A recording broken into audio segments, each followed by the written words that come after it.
दोस्तों, ये है नेपाल का नोट 5 रुपया का। वहाँ रुपया चलता है। नेपाल राष्ट्र बैंक, यहाँ के राजा का भी फ़ोटो बना हुआ है। और ये नोट के बारे में जानकारी और दूंगा मैं। नोट के पीछे में क्या क्या है, सब जानकारी के लिए मैं आगे बढ़ूंगा। उससे पहले आप मेरे चैनल को सब्सक्राइब कर लें, ताकि मैं बराबर वीडियो डालता रहता हूँ, सबसे पहले वीडियो आपको मिले। बेल आइकन को भी टच कर दें। और मैं ये वीडियो उन लोगों के लिए बनाता हूँ जो मेरी तरह पुराने नोट या पुराने सिक्के, देश के विदेश के डाक टिकट, पोस्टेज स्टैम्प्स, पुराने एंटीक सामान जमा करने के शौक़ रखते हैं, जिनका हॉबी है ये सब। तो मेरा भी ये हॉबी है, और इस तरह के हॉबी दुनिया में करोड़ों लोगों के पास में है, एंटीक सामान रखने का। तो आप भी अगर एंटीक सामान जमा करते हैं, तो नए आदमी हैं तो स्टार्ट कर दें। आज भी सिक्का या नोट जमा करना शुरू करें, देश का विदेश का।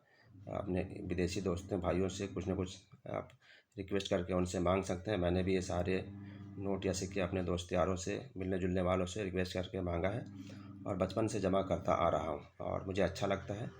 जब 30-40 साल पुराना मैंने जमा किया था, पुराने हो चुके हैं, ये सब एंटीक हो चुके हैं। एग्जीबिशन वगैरह में इसके बहुत ज़्यादा वैल्यू होते हैं, आपको अच्छे कीमत में कई गुना दाम में मिल जाते हैं, बढ़ के मिलेंगे, बिक जाएंगे, और आप ख़रीद भी सकते हैं। तो ख़रीद बिक्री होता है। अभी रिसेंटली इंडिया में 3 हफ्ता में लगातार 3 जगह एग्जीबिशन हुए हैं, जोधपुर, कोलकाता और अहमदाबाद में। वहाँ पर देश के विदेश के हर जगह के लोग इसका हॉबी रखते हैं, वो लोग आते रहते हैं, और बहुत अच्छा वहाँ माहौल होता है। वहाँ पर आप जा सकते हैं, और जानकारी मैं अपने वीडियो में आपको देता रहता हूँ।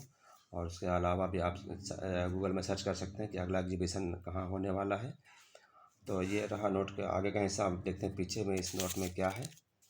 ये देखिए, ये रुपया 5 रुपीज़ का नोट है, नेपाल का है। यह वहाँ का याक है, पहाड़ी बैल जिसको बोलते हैं, याक का फ़ोटो है। और ये और जानकारी के लिए मैं नेक्स्ट वीडियो में फिर आऊँगा आपके पास। तब तक के लिए बाय बाय। अपना ख्याल रखिएगा। Take care.